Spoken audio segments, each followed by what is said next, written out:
Magandang Sabado ng gabi mga kamabuhay para sa ating MRJW News Break. Ako po si Stephen Saraspe Perez. Abante na sa finals ng Billboard Fan Army Face-Off 2025 ang SB19. Pero kung akala ninyo ay 1:1 lamang ang labanan para malaman kung sino ang kampiyon, Filipino Crab Mentality strikes again. Narito ang report. SB versus SG ang Billboard Fan Army Face-Off 2025 Grand Finals. Pero hindi Sara Geronimo ang ibig sabihin ng SG, kundi ang American singer-actress na si Selena Gomez. Tinalo ng SB19 sa kanilang semi-final bracket ang espresso mega hitmaker na si Sabrina Carpenter sa final tally ng 65.4% versus 34.6%.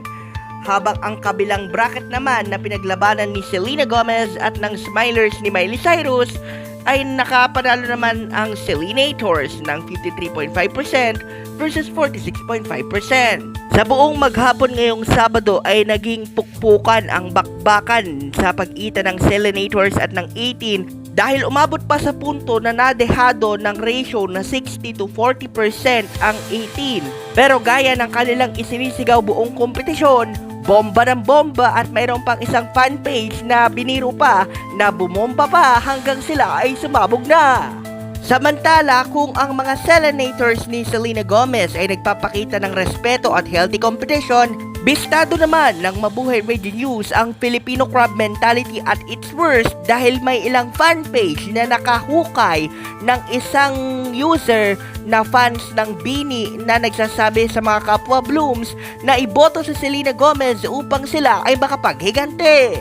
Ang mahalaga ngayon sa mga 18, less distraction, less grievances, and more efforts to vote. Matatandaan din natin mga kamabuhay na ang Bini na kinakatawan ng mga Blooms ay nakapasok rin sa Billboard Fan Army Face-Off bilang kinatawan ng Pilipinas ngayong taon. Dangan nga lamang na sila ay nalaglag ng maaga sa kompetisyon dahil natalo sila noong round number 1 sa mga fans ni Chapel Roan. At ang maagang setback na ito ang dinadahilan ng ibang toxic na mga tagahanga nila upang pumanig o kumabig kasama ng mga Selenators ni Selena Gomez upang sila ay anila makapaghigante. Taliwas naman sa nangyayaring attitude na ito, ang mga lehitimong Selenators naman ay nagpapakita ng cordiality para sa mga 18.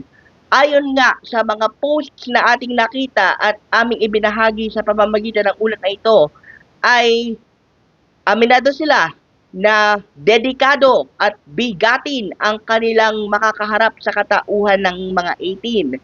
Sakali man sila ay matalo, binigyan naman nila ng patas na kompetisyon ang kanilang paglalakbay upang ibandera ang kanilang iniidolong si Selena Gomez na dati ring naugnay bilang ex-girlfriend ni Justin Bieber. Para sa iba pa mga balita at impormasyon mangyaring bisitahin lamang po ang aming social media platforms. Facebook.com/Mabuhay Radio Japan Worldwide, aming YouTube channel Mabuhay Radio Japan Worldwide. Tunghayan rin po kami sa Twitter at MRJW News. TikTok account naman po namin at Japan Mabuhay Radio.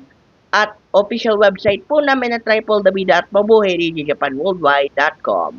Para sa Mabuhay Radio News na walang takot, walang pinapaboran, ito ang Senbat sa Patrol number 2. Stephen Saraspe Perez.